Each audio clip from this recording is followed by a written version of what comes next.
sa tamang direksyon. Hindi kung saan-saan na pupunta. So yun po yung layunin natin. Kung magiging familiar kayo sa lumang tipan, sa bagong tipan, ay magiging malaking, kumbaga, tools yun, o malaking, kumbaga, malaking bagay yun para sa inyong paghahanda sa paggawa ng sermon at outline. Siguro, wag niyo akong tanungin kung gaano na karaming sermon ang nagawa ko. Kasi 19 anyos pa lang ako. Gumagawa na ako ng sermon eh. Sa dami, no? Tapos, ang church namin, dalawa ang pagsamba, isang umaga, isang gabi. So, pera pa yung mga Bible study na pinupuntahan ko. So, kumbaga, biniyayaan ako ng Diyos ng una, lakas ng katawan, kasi mahirap din eh. Pangalawa, binigyan tayo ng Diyos ng konting karunungan. Gusto ko matuto kayo yung may turo nyo rin sa iba, lalo na sa inyong mga church member. Lalo na ngayon na nasa delikadong panahon tayo, di ba? Ang daming mga nagtuturo, paano natin malalaman kung alin dyan yung totoo? So, bigyan ko lang kayo ng balik-tanaw ng ating mga pinag-aralan noong nakaraan, mga kapatid. So, sa pinaka-importanting bagay na dapat nating maintindihan, itong pag-aaral ay tungkol sa Diyos. Sino ba yung Diyos na yan? Paano natin siya makikilala?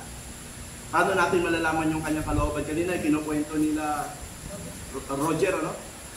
Kasi Sister Len, na yung kanilang church, matagal na nilang, kumbaga, yun na, nagpupuntahan ng mga tao. Isang araw, yung kanilang pastor, biglang, ang araw ng pagsamba, Sabado, ang sumasamba ng linggo ay demonyo. Siyempre, yung mga tao, bakit naging-demonyo yung pagsamba ng linggo? So, paano niya yun natutunan? So, ang tanong, meron bang matibay na ebidensya ang Biblia tungkol dito? Sa panahong Kristiyano, ang pagsamba ba talaga ay Sabado na o linggo o pwedeng sumamba araw-araw? So, yun po dapat maintindihan natin. Kasi kung hindi natin matitingnan yun mula doon sa layunin ng banal na kasulatan, doon tayo madidiscourage. Parang yung train mawawala sa release. Pag nawala sa release, ano ang mangyayari? Hindi na po makakarating yan doon sa pupuntahan. So, importante po yan, ano? So, another thing, ano? Importante yung tinatawag na theology. So, I'm praying na by next year, may offer namin ng theology. Kasi, sa bawat sermong ginagawa ninyo at Bible study, sa ayaw sa gusto ninyo, nag-theology kayo. Ano ba yung theology?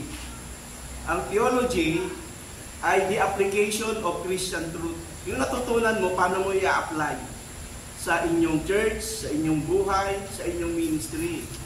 At ang theology, mga kapatid, isa yan sa pag-aaral para lalong makilala ang Diyos, ano talaga ang gusto niya. No? So, itong mga bagay na ito ay na-share ko din ang pinakabasihan. Saan natin kukunin ang mga pag-aaral na ito at mga kaalamang ito? Of course, sa Biblia. No? So, ang Diyos, meron siyang dalawang kapamaraanan. Balikan lang natin, mabilis. Ang natural revelation at ang special revelation. Pag sinabi kong natural revelation, yung kalikasan. The nature declares the glory of God. Pag special revelation, yung Bible. So, bago tayo magsimula, ay kasi binasa ko yung mga sagot nyo, mga kapatid noong nakaraan. Parang may himatay ako Kaya bibigyan ko kayo ng pagkakataong iligtas ang inyong sarili. Sabi ko, hindi ko nasasagutin ito, baka ako yung nakarating sa mental. Pero natutuwa ako kasi nakita ko talagang may pagpupursige kayo, talagang nabigla lang. So ngayon, hindi na kayo nabigla. No, siguro iba sa inyo naghanda-handa na konti. So meron tayong testing 1 to 30. So again, kumuha uli ng papel. Kuha kayo ng papel. Ilagay ang pangalan at petsa. Tapos meron tayong 30 katanungan. No? 30 katanungan na sasagutin ninyo. Napakadali lang. Kung kayo po ay talagang mahal na nyo ang Diyos, talagang nagbabasa kayo ng Bible, may papasa ninyo to mga kapatid. Promise. No? Okay. Kuha ng papel, ilagay ang pangalan at date. Number 1. O kaya ba next time, magdala na kayo ng, alam mo yung high school ako, nabubuhay na ako sa hingi. Pahingi naman ang papel, classmate. Hanggang ngayon, ha? Okay, number 1. Oh, madali na to kasi naituro ko na. Ano ang 4 na ebanghelyo? Name the 4 gospel. Pag di nyo pa nasagot yan, naituro ko yan noong nakaraan. O, tumatawa si Brad. Name the 4 gospel. O, alam nyo na yon. Okay? Pangalawa, ano ang pinakamahabang aklat sa Biblia? The longest book in the Bible. O, pag di nyo pa nasagot yan, sinabi ko na rin yan noong nakaraan. What is the longest book in the Bible? Diba? Okay? O, pangatlo, sino sumulat ng aklat ng gawa? Who wrote the Acts of the Apostles? So, hindi ko muna alisin para mabigyan kayo ng pag kayo po ay ready na, o kapag may tumaas sa inyong kamay, hindi ko muna ililipat, ha? So, last.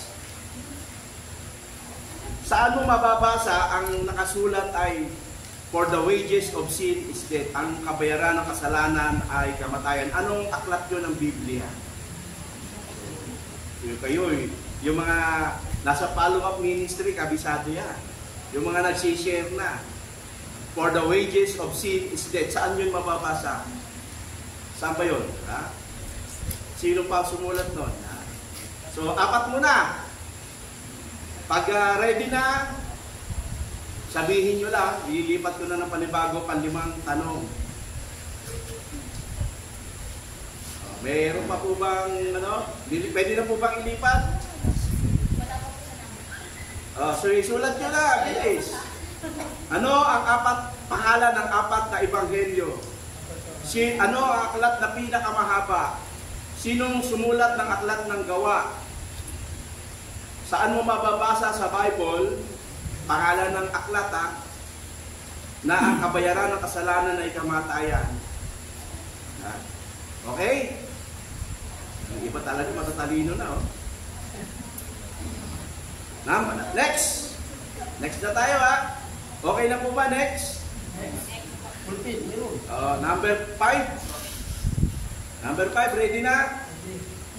Okay, ilan ang naligtas sa arko ni Noah? Hindi nyo pa alam yan. Tao yan, ha? Hindi hayop. People. Ilan ang naligtas sa arko ni Noe? Yan. Ilang tao?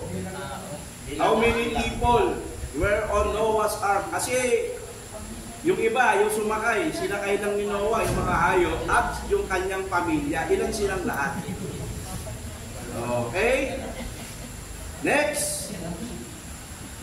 Siguro to, hindi nyo tamadin. Ano ang golden rule? Kinakanta pa yan, eh. Diba? Yung kanta yata ng asin yan, eh. Kung ano. Siguro tuloy. So, number 6, what is the golden rule? These things are familiar things sa atin as Christian. Okay, susunod, medyo mahirap-hirap. Ready? Pag sunusunurin ang mga panahon ng mga 1, 2, 3, 4, 5 ng 5 persona. Sino mauna sa kanila? Sa mga pangalan na nasusulat, sino ang mauna? Kunyari, sino ba mo? Si David ba ang mauna? Si Moises ba? Si Pablo? Ayon sa kanilang panahon. Yan. In chronological order ay pagkakasunod-sunod. So, with this, malalaman nyo na yung mga familiar kayo sa tinatawag na mga pangunahing karakter at anong panahon sila. Sino ang mauna ba dyan? Si Daniel ba? Sunusunurin nyo lang sila in chronological order. Okay, last. Ito, tinanong ko na, ilang aklat meron ng Biblia? Pag nilagay nyo 80, katoliko kayo. Ilang aklat meron ang Biblia? Okay? Pag ready na, sabihin nyo sa akin para pupunta tayo sa pang-siyam na tanong. So, napaka-basic niyan, mga kapatid. Just to be familiarized na. Familiarization. Okay, wala na? Tapos na po ba? Okay, sige. Mukhang hinuhugot pa sa kalaliman ng ating kaisipan. Magre-ready kayo kasi lagi tayong mag-quiz. Madali lang naman, hindi mo kayo pahihirapan eh. Okay na? Pangsyam. Okay na ba sa pangsyam, mga kapatid? Okay? Huwag kayong kukuha sa Bible, ha? Tatamaan kayo ng kidlat. Huwag nyo nang dayain yan. Okay, kung wala na, magbibilang ako 1 to 5. 1, 2, 3, 4, 5. Okay, dahil meron tayong mga dumating. Sino po hindi sumulat dito? Attendance? Okay. Meron bago tayo inalapas. Ito. Meron na naman bago. Ito kasi mas maganda to. Sige. So, habang nagsusulat yung iba, pwede po bang magpakilala yung mga hindi pa nagpakilala? Ang pangalan ninyo, taga saan kayo at ano ang inyong ministeryo. Okay, ang huli ay si Brother Sino sumunod? Yan. Tayo po kayo. Pastora po. O sige po, kayo po ay ano po ang inyong ministry, pangalan, ministry, saan? Taga saan po? Sige po, huwag po kayo mahiya.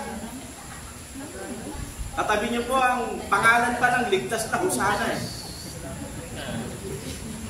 Sige po, pakilala po kayo. Pastora Husana, pakilala po siya.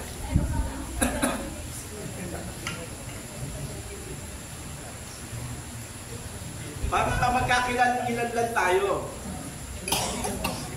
Papalo up mamaya ni Pastor Busio yung mga ID para matawag ko kayo sa pangalan. Sige po, pakilala po kayo. Pakinggan natin siya. Ako po si Rosalinda Carabal. Ano po ako ng Women's Ministry. Ng Buyo. Sa pastry ko. Pastry. Ilan taon na po sa paglilingkod? Ay, ano pa lang po, magawa niyan pa lang. O baguhan. Okay, salamat sa Diyos.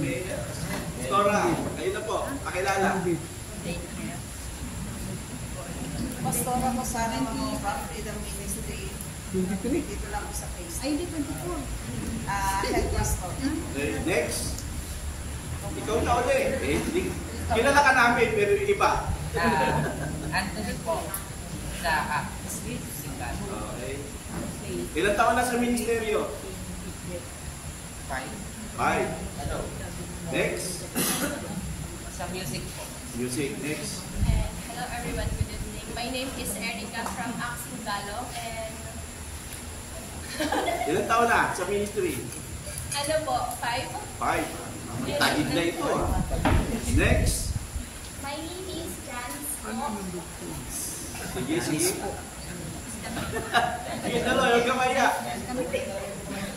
Janice po from Axing Galong. Ang music ko po ay maybe 10 years na po sa Axing. Talaga mas malupit. 10 taon na. Ilan taon ka nagsimula sa Acts? 15 years na po. Panahon ni Pastor Jan? First batch po ni Pastor. First batch? Meron na pala talagang ha?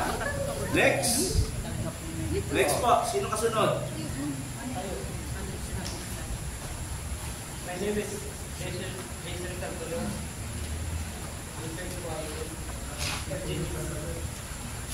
Ilan taon na sa ministry? 2 years. Okay, next. Sino pa? Yung may bahay ni Pastor Angel.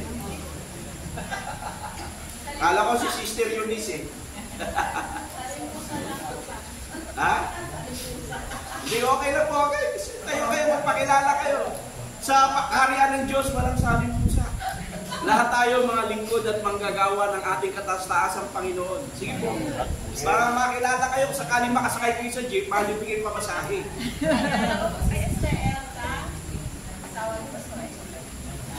Okay, next. Ako po si Arnie Caldera. member ko ng ministry. One year pa lang po ako sa gawain ng Binigay po ako ng JRC ministry company nila. Nung nalipat po ako dito, marami na po kaya na ipasalaman ko sa nila ministry. Matagal na rin po ako sa gawain. From 2019. Nagpili po ako pero karami po sa pag-aaral ng gabi. Okay, thank you. Next. Pastor Melvin. Opo. Kailangan po ako si Melvin Yoquinto. Ang church po namin sa House of Prayer Evangelical Church. Ang ministry ko po ay nagsasong lead po sa music. 6 years na po sa ministry. Kala ko 6 years old ka pa nakakilala. Okay, Pastor Richard, hindi ka kailangan ng iba eh.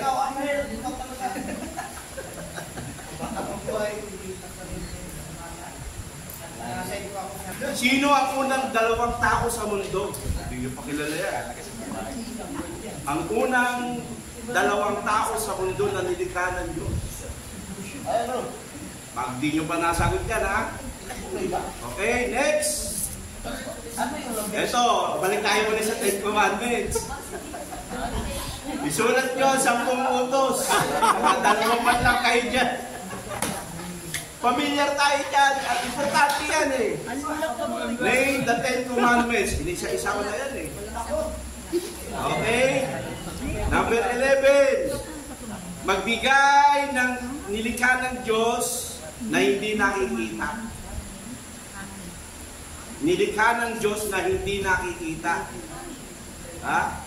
O, hindi kasama yung hangin, ha? Wag hangin. Mga invisible beings created by God. Isa lang. Marami siyang nilikha eh. Na mga di nakikita.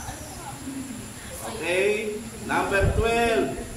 Sino ang kapatid ni Jacob? Pag di nyo pa nalaman yan. Kambal yan eh. Di ba?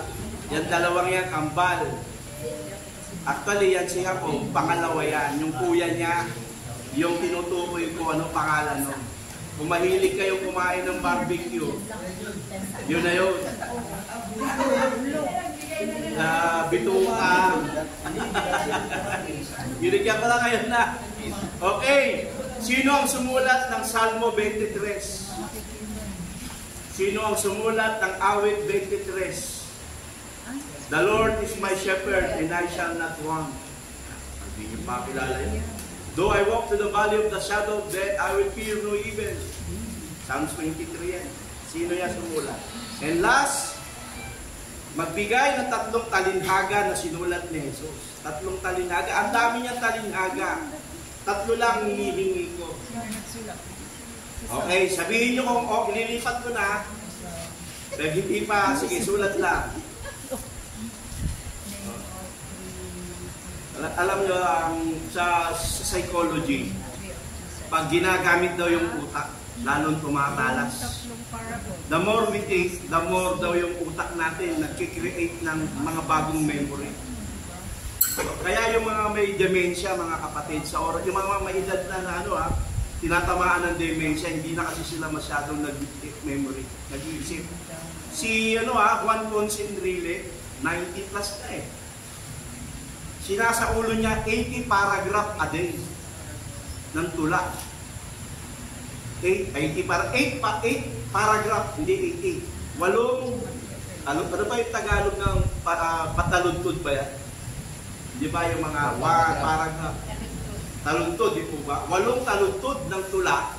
English, sinasa ulo ni Juan Ponce Enrile araw-araw. At sabi niya, yun daw ang dahilan kaya wala siyang dementia. Diba? So, ang utak daw natin, kapag lagi natin ginagamit, kaya nga yung palaisipan, malaking maganda daw gamitin yan ng mga tao na medyo gusto nilang mag-improve yung kanilang memory. Okay? Ready na? So, sino yung unang dalawang tao sa mundo? Pangalawa, isulat ang 10 utos. Pang-11, magbigay ng mga hindi nakikitang nilikha ng Diyos. Sino ang kapatid ni Jacob? Number 12. Number 13. Sino ang sumulat ng awit 23? Number 14, magbigay ng 3 talinhaga na ng Panginoong Jesus. 3 parables. Wala na? So, alam nyo mga kapatid, tiyagain nyo lang. Maniwala kayo sa akin. Pagkatapos ng klase natin, mas malawak na nasa isipan ninyo. Mag-improve yung memory ninyo. Tapos yung inyong pagdating sa Bible, medyo bibilis ang konti yung inyong pag-iisip. Parang ano daw yan yung muscle natin, pag may binubuhat lagi, lalaki, titigas siyang ganyan. Pero kung wala yan gagawin, di ba, yung mga tinitherapy, nakahiga na stroke, lumiliit ang mga binte kasi hindi nagagalaw. Ang utak din natin, kapag hindi nagagalaw, nagkakaproblema tayo. Number 15. How many epistles were written by John? Epistles. Ang sinulat ni Juan. Tinuro ko na rin yan. I'm sorry, wala pa pala. Ilan ang epistles? Mga sinulat ni Juan. Okay? Pangalawa, si Lucas ba ay anong profesyon? Siya ba ay mangingisda, apostol, doktor, o isang pastor ng tupa? Was Luke a fisherman, an apostle, a doctor, or a shepherd? Lalagay nyo lang, si Lucas ay, sulat nyo na lang gano'n. Pang-17, sa anong tribo nang galing si Moises? So, may 12 lipi ng Israel. Si Ruben ang panganay, si Benjamin yung bunso. Sa 12 yan, saan nang galing si Moises? Okay. Para pamilyar kayo, si Moises po ay isang very bit confident kasi kabisado na ninyo Number 17 na tayo. Sabihin nyo sa akin kung ililipat na natin Ready na ba?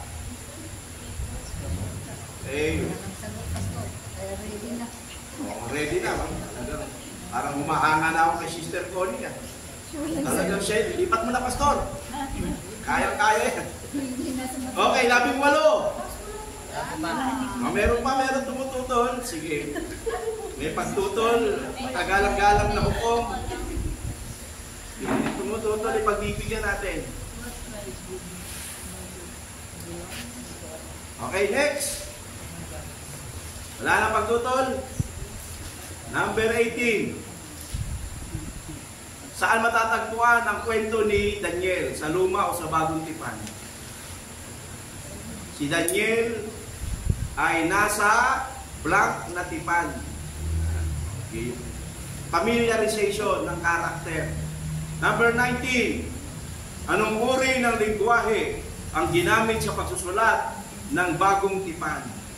Anong wika ang ginamit? So, to be familiar, para nag-privilege kayo, medyo may konting kaalaman. Ang Bagong Tipan po ay hinango sa wikang blank. Yeah. So, number 20, at dalawa lang pala yan. Tapos na kayo, sabihin nyo, punta tayo sa number 20. Wala. Number 20. Ito, madali lang. Faith is a leap into the dark. Trust in what God says. Believing in something you know isn't true or a religious feeling. Ano daw ang pananampalataya? Paglukso sa kadiliman, pagtitiwala sa Diyos, paniniwala sa mga bagay na alam na hindi totoo, o damdamin lamang ng reliyoso. Ano daw ang faith? Una mong pwedeng isagot, alit into the dark, paglukso sa dilim. Pangalawa, pagtitiwala sa sinabi ng Diyos. Pangatlo, paniniwala sa bagay na hindi totoo. Pang-apat, ang pananampalataya ba ay damdamin lamang ng isang reliyoso? Lagay nyo kung ano sa tingin nyo ang tama. Okay? Number 21. Sino nagsabi nito? Mas mapalad ang nagbibigay kaysa tumatanggap. It is blessed to give than to receive. Sino nagsabi niya? Yung original yung original.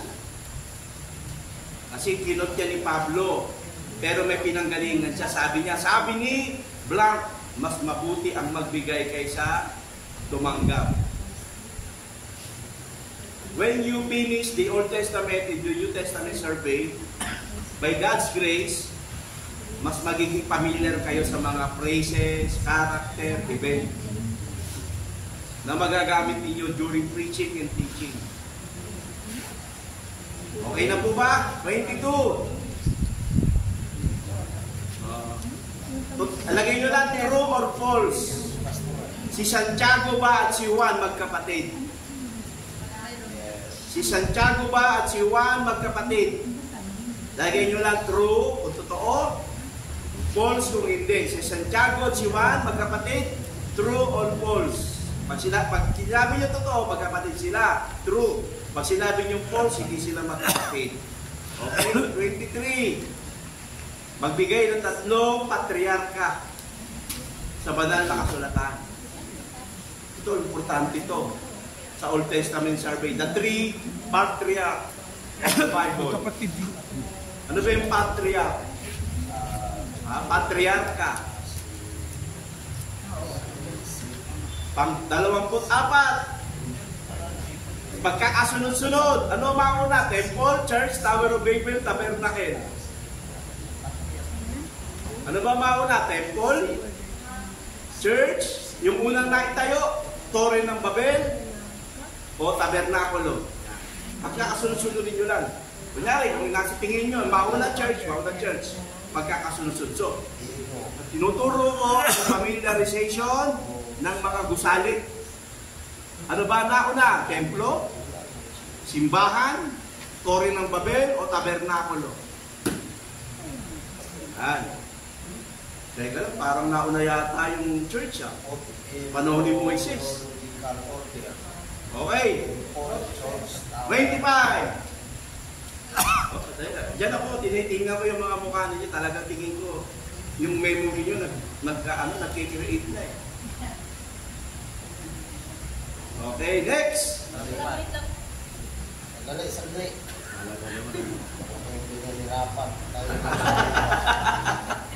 Basta rin tinutukoy po dyan, physical po. Ano? Physical po. Yung Yan po yung temple church. Oo. Ano yung nauna na naitayo? O kaya, ano ang nauna sa kasaysayan ng Biblia? Nauna ba ang templo?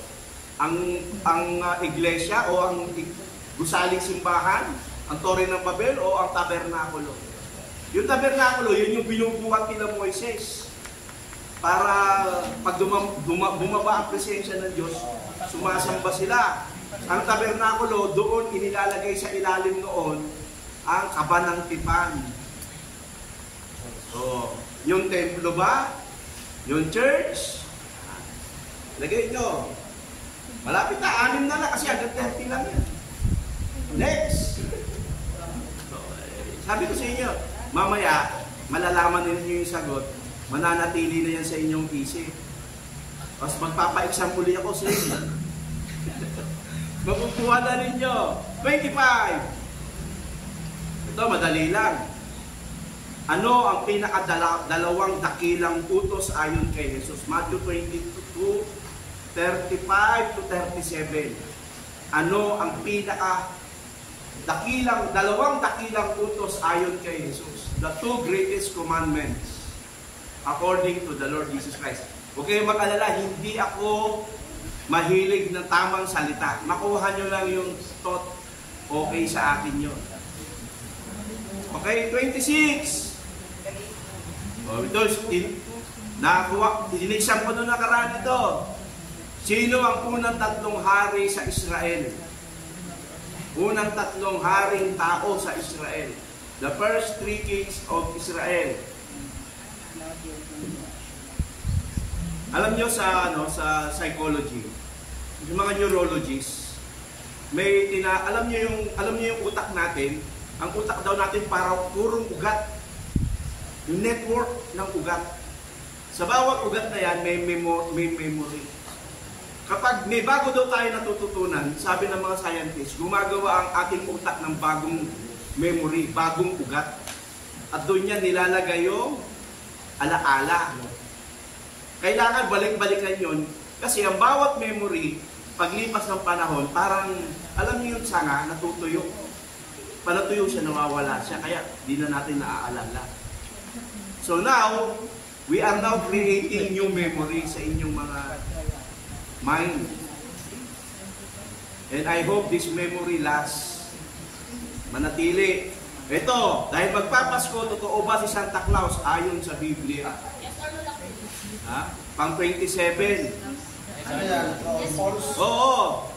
Lagay nyo lang true or false.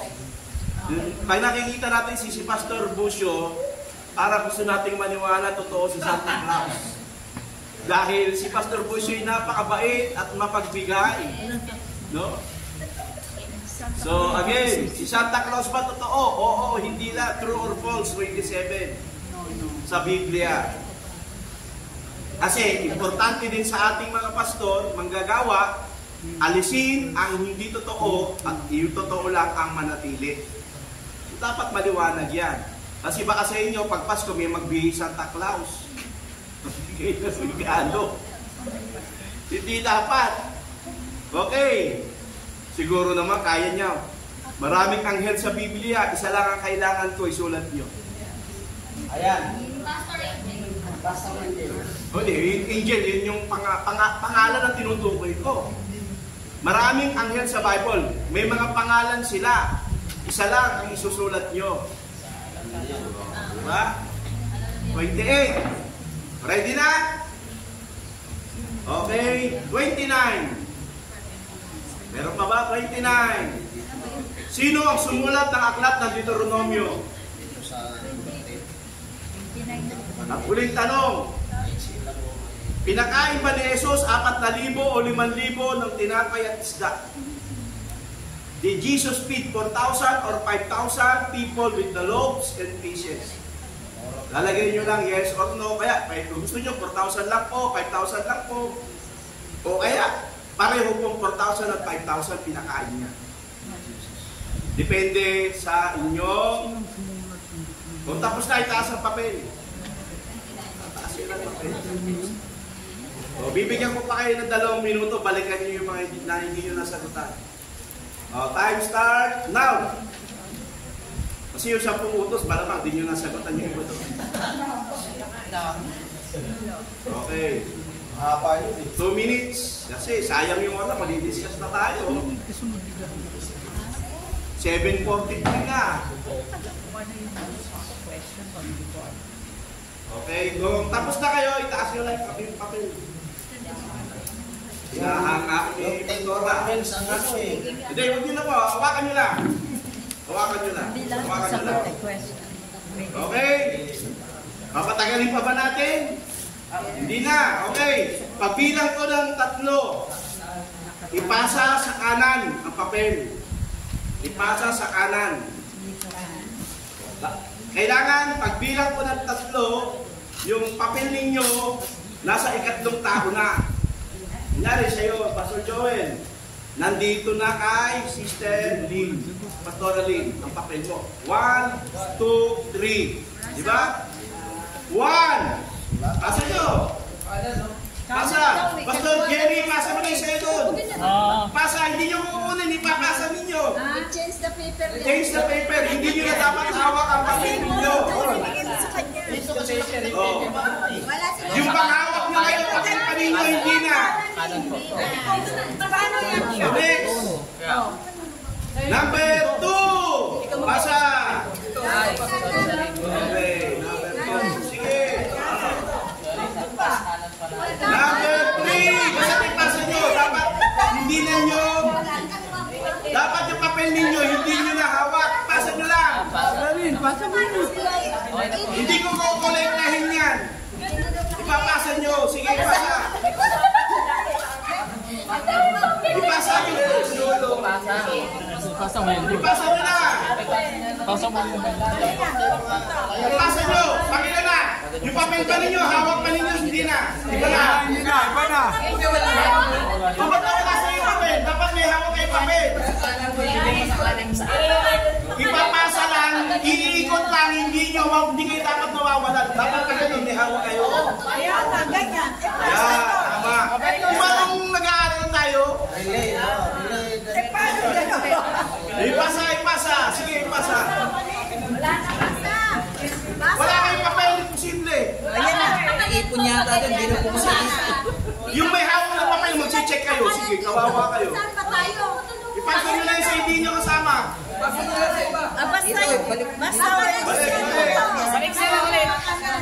Balik muna, balik na. Balik. Ulit. Iikot. Wala kayo dapat. Dapat ang papel nyo isa lang at hindi kayo pwedeng mawala ng papel. Okay. Pasa ulit ha. Okay. Sabi ni Pastor, pakalawa. Pakalawa. Pastor Jerry. Pasalubong. Balik ko.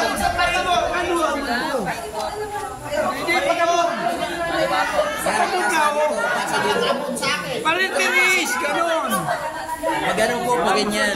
Pastor Romel, pakinalalayan sila. Pag ganyan po, pag ganyan. Ito, papunta dito. Yan, tapos kayo naman pag ganun. Wala kasi.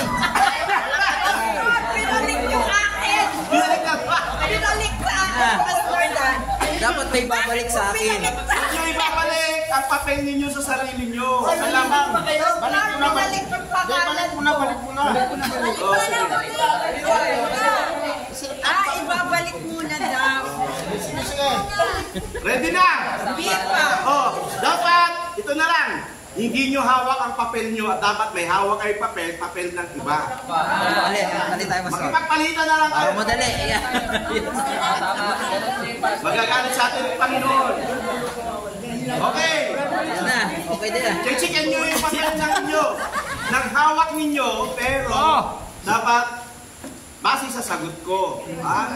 Okay, number 1. Tingnan nyo. Kahit hindi sunod-sunod ha. Meron pa. Ayun sa inyo. Ako, in any particular order. Basta't nakalagay sa papel, ninyo nakasulat, Mateo, Marcos, Lucas, Juan, yan ang sagot. Checkan mo na, Mateo, Marcos. Kahit nauna yung una, apat lang yan. Ano basta isang point lang yun? Hindi, 4 points yun. Okay. Nakasulat sa papel, Mateo, Marcos, Lucas, Juan, hindi sunod-sunod, check yun. So kung nakuha niya yung Mateo, Marcos, Juan in any order, siya ay may 4 points na. Ilalagay 4 dito, hindi naman. Apat na check. Checkan nyo lang, ako nang bahala dyan. Okay? Checkan nyo na. Huwag kayong masyadong, baka magmaling spelling. Huwag nyo maliin. Wala tayo sa English. Ayaw mo na mag-kick. Kahit Tagalog, Mateo, Marcos, Lucas, Juan. Kung Kastila man yan, pwede pa rin. Okay? Pag nakasulat sa papel na sinisikan nyo, ang pangalan ni Mateo, Marcos, Lucas at Juan, check yun. 4 na check yun. 1, 2, 3, 4. Okay, next. Pinakamahabang aklat sa Biblia. Aklat ng awit. Salmo. Awit, Salmo. Psalms, pwede yan. Pangatlo, sino ang sumulat ng aklat na gawa? Si Lucas. English man yan, Luke, or Lucas, accepted. Next. Lucas for that. Ibibigay nyo sa akin yan. Kasi doon po nyo. Saan matatagpuan? The wages of sin is death. Aklat ng Roma. Partikular sa East 23. Roma, pwede na. Roma lang. Lahat ng Roma, isang check na yan. Okay? Checkan nyo. Kukunin ko na yan pagkatapos. Okay. Sa susunod na linggo, sa susunod na Biyernes, yung may mataas na puntos, may libreng kape.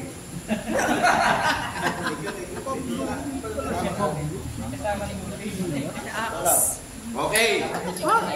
Panlima. Ilan? Ang nakasakay. Tama, 8. Nakalagay 8, 8. Check. 8 kaluluwa ang naligtas sa arko ni Noe. Ano yung golden rule?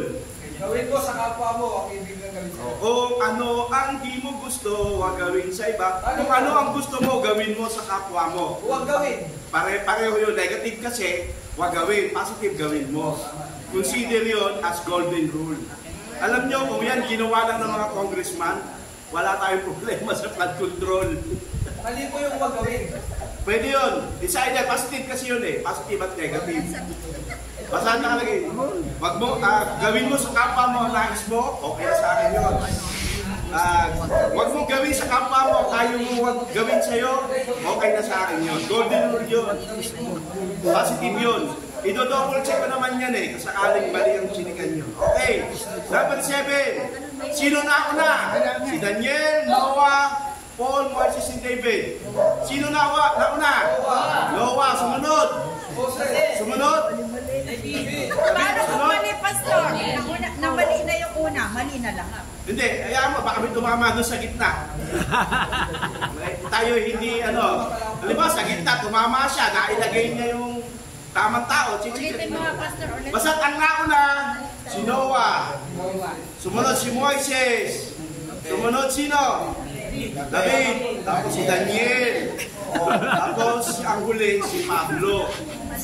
Si Pablo ang huli. Huli lang ang tama. Okay? Walang palakasan na. Nauna si Noah.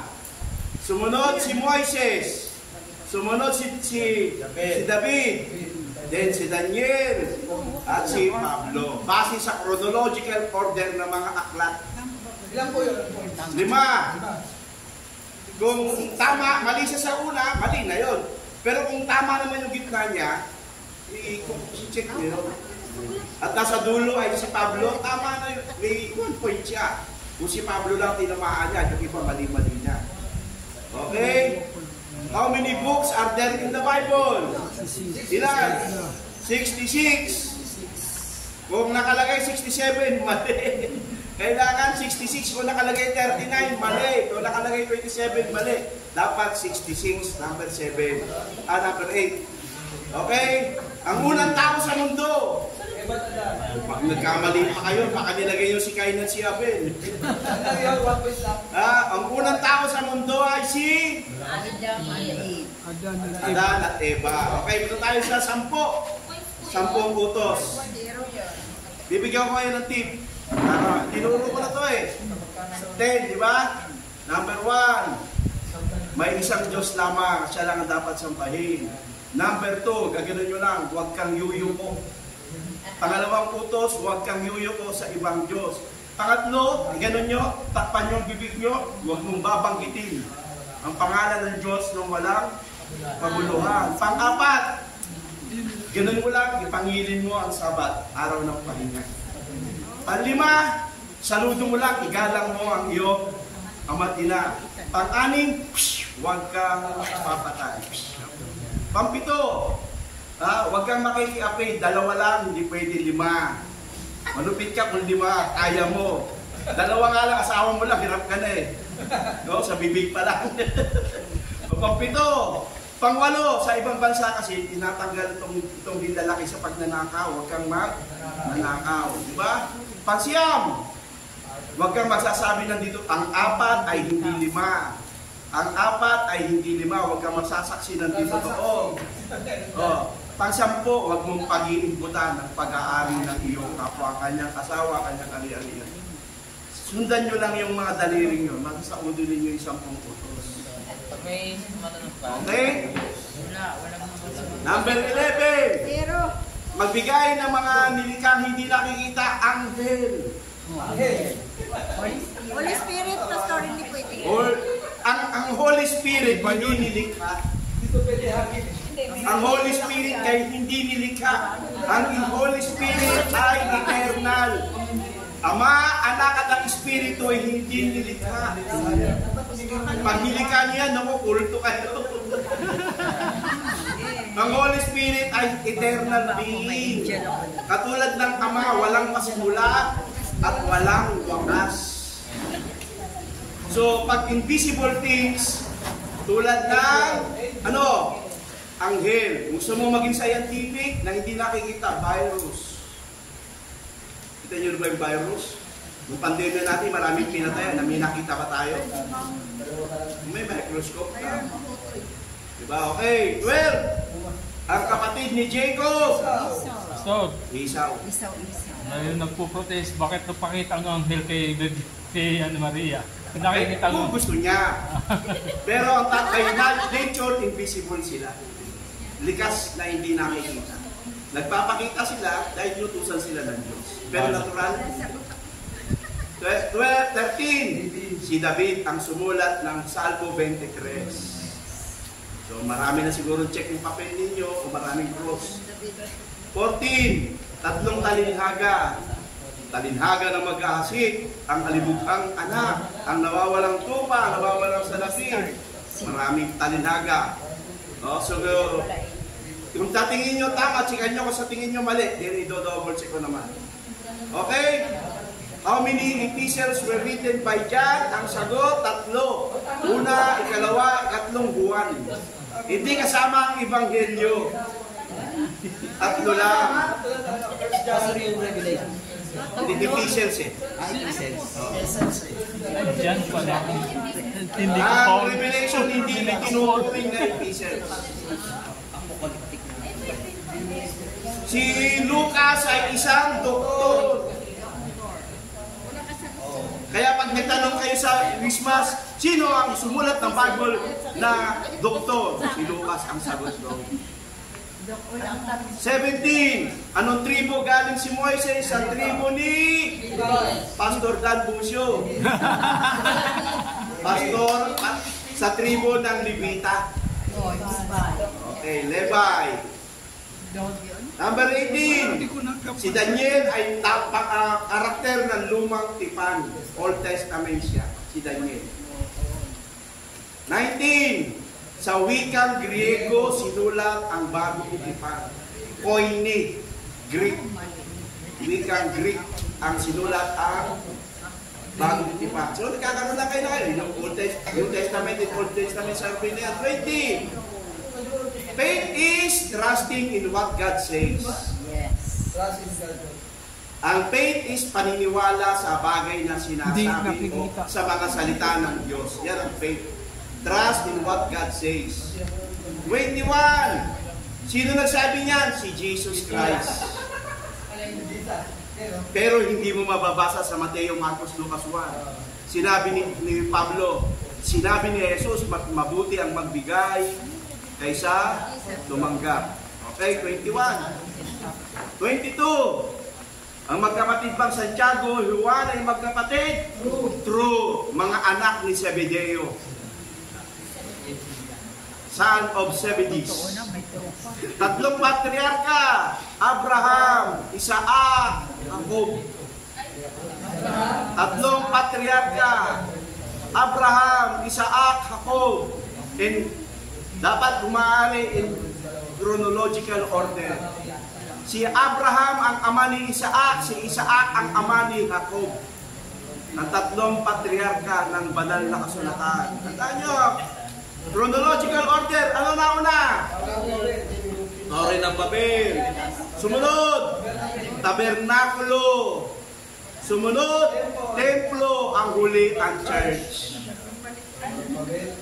Templo ng Babel muna. Tabernakulo sa panahon ni Moises. Templo, itinayo ni Solomon. Church, itinayo ni Cristo. Mateo 16:16. sa batong ito itatayo ko ang aking iglesia. Okay? Actually, pinag-aaralan natin Old Testament survey na yan. 25. Pag-ibig sa Diyos at pag-ibig sa kapwa. Dalawang dakilang utos. Dalawang points yan. Okay, 26. Unang tatlong hari, hindi yan si Melchor, Baltasar at Gaspar, ha? Saul, David at Solomon. Yung tinatawag na United Kingdom. Magkasunod? Kahit na hindi particular order, natanggapin ko. Saul, David at Solomon. 27. Hindi totoo si Santa Claus. Kaya huwag yung lalagay sa church. Ang ilagay natin, ang pinakadakilang nagbibiyaya ang Panginoong Jesus. Okay, 27. Arkanghel Miguel, Gabriel, sino pa? Si Angel Sabala. Gabriel, di ba? Gabriel, tsaka Miguel, pwede doon. Either sa dalawa. Okay, 29. Sumulat ng Deuteronomio si Moises. Last question. Pinakain ni Jesus 4,000 or 5,000? Sagot, pareho. Pag sinagot niya 4,000, 1 point. Pag sinagot niya 5,000, 1 point. Sinagot niya dalawa, 2 points yun. Okay? Tapos na, bigyan niyo na sa akin yung papel. Ako na magto-total, double check ko pa yan eh. So, inaasahan ko kayo, mas marami kayo nasagutan kumpara sa nauna.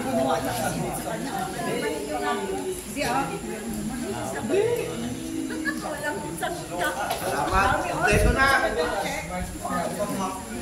Wala na po dyan? Pero pa rin tayo sa class. Hindi na double check pa naman. Double check pa rin. Huwag niya checkan daw, bilangin. Okay na po? Diyan po sa likod. Nakakaramuyan natin ah. Ha? Di pa. Di pa ako nagdi-discuss eh. Okay. Muna sa'yo, pagkakinapay mo na. Baka pa yan o, kape. Meron pa dyan o. Pakape mo na, rin mo na. Yung gusto magkape, pwede na. Pentateuch.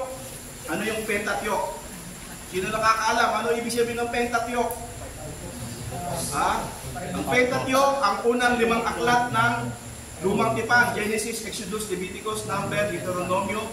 Tinatawag din siyang Torah. Penta, ibig sabihin 5. Torah, yun yung tawag ng mga Hudyo. Pag sinabi Torah, Genesis, Exodus, Leviticus, Deuteronomio, 5 aklat. So, ang Pentateuch ay mula 1,600 to 1,300 BC na si panahon ni Moises. Yan. Pangalawa, sa Babylonian captivity, 600 BC, mga kapatid. No, dito naman, ang panahon na nabihag sila at naging mistula sila, ignorante, palating sa kasal. Doon ay pinanganak yung iba eh. By 450 BC, sa panahon ni Ezra, sabi ng kasaysayan na buo ang Tanakh. Ano yung Tanakh? Torah, Nevi'im, Ketubim. Sa tatlong pagkakahati-hati ng pangkatora, batas, Nevi'im, mga propeta, Ketubim, mga kasulatan. The Great Assembly, 450 BC. Then, si Ptolemy Philadelphus, 200 BC, yung Septuagint. Ano yung Septuagint? Pag naririnig nyo, yung LXX. Mula sa wikang Hebreo, mga kapatid. Nahuli kasi ang Israel at dinala sa Babylonia. Doon na pinanganak yung iba. Ang mabigat, nung pumunta na sila sa panahon ng mga Romano, hindi sila marunong ng wikang Griego. So ano ang ginawa ng mga skriba? Isinalin ang 39 na aklat, ang Tanakh, sa wikang Griego. At ang tawag dyan ay Septuagint. At yung LXX, L sa wikang Romano ay 50, X 10, 70. 70 scholar ang nagsalin ng wika mula sa Hebreo papuntang Griego. Yan ang tinatawag na Septuagint. At ang petsa niyan ay nasa 200 BC, mga kapatid. Lumang tipan nito. Lumang tipan. Okay?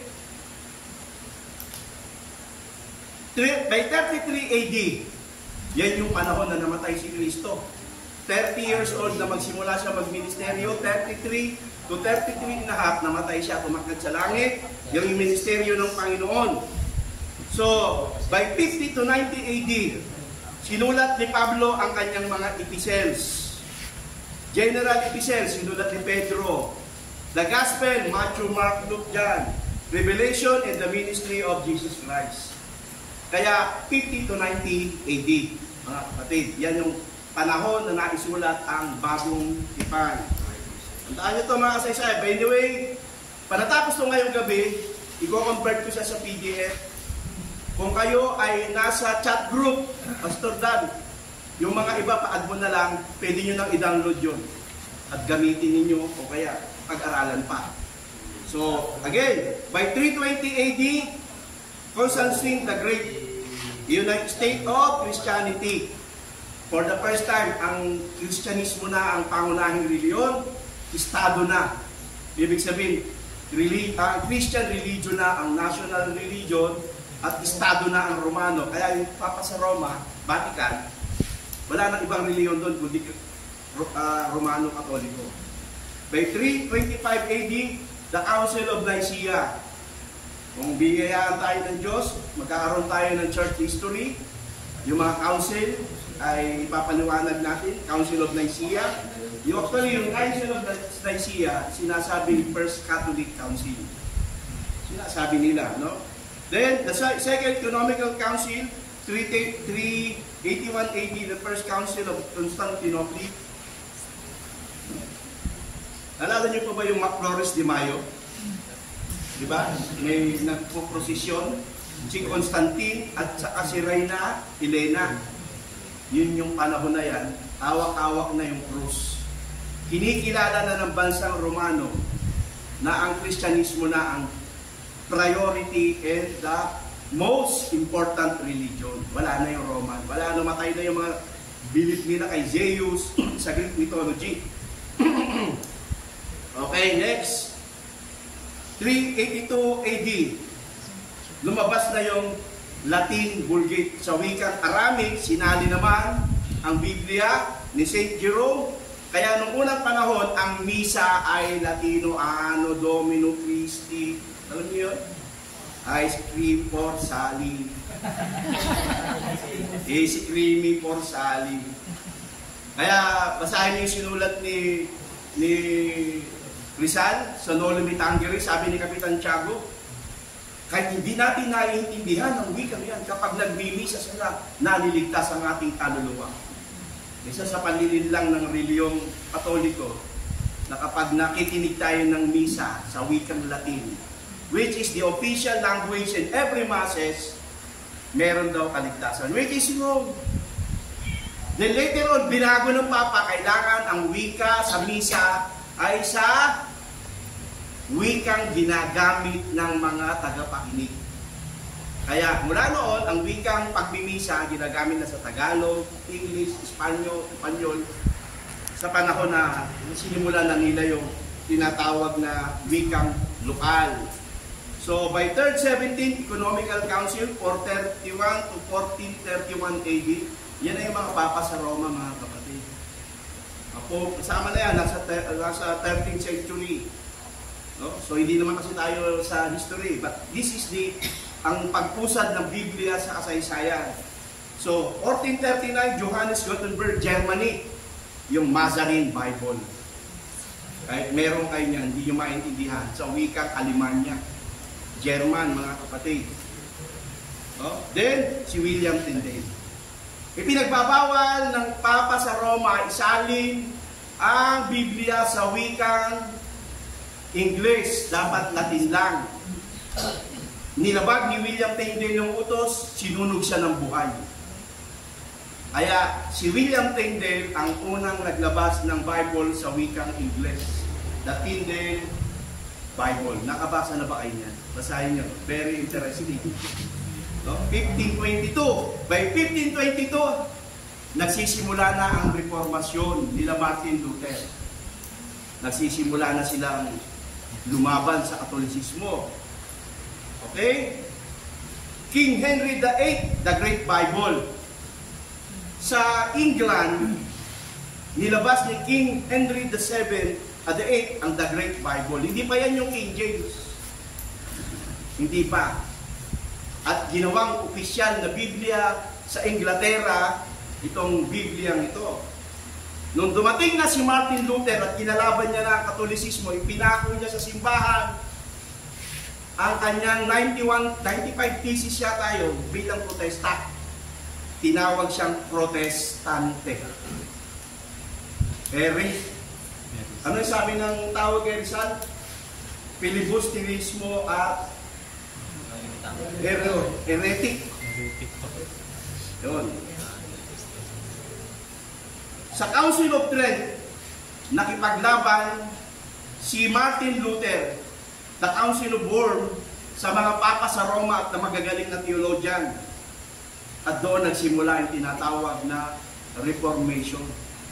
At yung 5 points of Reformation, sabi ni Martin Luther, dapat ang pagkunan lamang ng pananampalataya ang Biblia at wala nang iba. Kaya sinabi niya ang salitang sola scriptura, the Bible alone. Dapat ang kaligtasan ay biyaya, sinabi niya ang sola gratia. At ito'y makukuha lamang sa pamamagitan ng pananampalataya. Sinabi niya ang sola fide. At sinabi niya, dapat ang kaligtasan kay Kristo lang. Sola Cristo. At ang pinakahuli, lahat ng gagawin dapat natin para sa kaluwalhatian ng Diyos, Soli Deo Gloria. Yun ang the 5 points of Reformation. Pinanganak ang protestante. Saan tayo galing? Sa nanay natin. Then, 1568, nilabas nila yung Bishop Bible. 1582, Do I Reign Bible. Mga kapatid, nandiyan pa po ba? At syempre, sino makakalimot ng pinakamahabang Bible na ginamit sa kasaysayan, ang 1611 King James Bible. At sa King James Bible na yan, naririyan pa yung Apocrypha, 80 na aklat. Which is later on, inalis ng mga protestante yung 14 at naging ilan na lang? 66 na lang. So ang tanong, mapagkakatiwalaan ba natin ang Biblia? Yung kasaysayan niya, paiba-iba. Tama ba yung ginawa ng protestante? Alasin yung 14? Sabi ng mga Katoliko, kayo ang Filibusterismo. Pinakialaman ninyo ang salita ng Diyos. Sabi ng mga praile. Dapat 80. Hindi 66 lang. Kayo mga pupunta sa demonyo. Yung mga nungunang panahon, yung mga mabibigat ng debate. Sabi ng protestante, kayo ang demonyo. Dinagdagan ninyo. Nilansin ninyo kami. 66 lang. So sabi ng mga Katoliko, ano ebidensya ninyo? Na yan ay dapat 66 lang. Yan. Inaliwanag ko rin. Diba? Hindi tayo na tubig. Inaliwanag ko na yan. Diba? Sa Apocrypha, ni minsan, walang hinango na nasusulat si Kristo Sir Pablo. Yung 14 na aklat, ni minsan hindi ginamit as quotation. Pag sinabi ni Kristo nasusulat, binabanggit niya yun sa lumang tipan. Sa Deuteronomio, ang tao'y hindi lamang sa tinapay na bubuhay. Sa 14 na aklat, ni minsan hindi ginamit ng sino mang apostoles, lalo na ni Kristo. Kaya sabi ng mga protestante, hindi yan kasama sa kinasihan. Ang tawag niyan, informative but not authoritative. May impormasyon, pero walang kapangyarihang galing sa Diyos. Aklat kasaysayan lang. na posibleng mali. Ang pananampalataya natin sa Bible, infallible and inerrant. Infallible, hindi pwedeng may magkamali, inerrant, walang mali. Ang tawag sa dalawang yan, infallibility and inerrancy, theology of the Scripture. Theology, pinag-aaralan. Kaya tinanong kayo, yung Bible nyo maraming mali. Ang tanong sagot mo, at saan ang may mali? At kung may mali, paano mo mapapatunayang mali? Siguro hawak mo yung tama. Ipakita mo yung tama mong hawak at titignan ko kung may mali yung Bible. Lahat na nagsasabi ang sa Bible may mali, isa lang lagi kong tinatanong, kung alam mong may mali, saan yung tama? Pag wala siyang hawak, so, paano mo nalamang may mali? Haka-haka mo lang yan. Ikaw ang nagkakamali. Kasi para sabihin mong may mali, may hawak ang tama. Diba? Nandiyan pa po ba? By 900 AD, lumabas yung Masoretic text. Yung kumakatok sa bahay ninyo ng mga saksi ni Jehovah. Ang sabi nila, ang pangalan ng Diyos, Jehovah. Mula sa Tetragrammaton na YHWH. Sa umatay ng theology na tinuro ko sa lugar nila, Pastor Adrian. Mga kapatid, no? Siguro lalabas tayo ng konti. Bigyan ko kayo ng idea kung ano yung ibig sabihin. Baka magdilim yung paningin ko.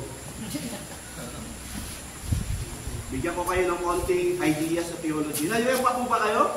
Amen. Salamat sa Diyos. Akala ko ako na lang. Okay, tingnan natin to.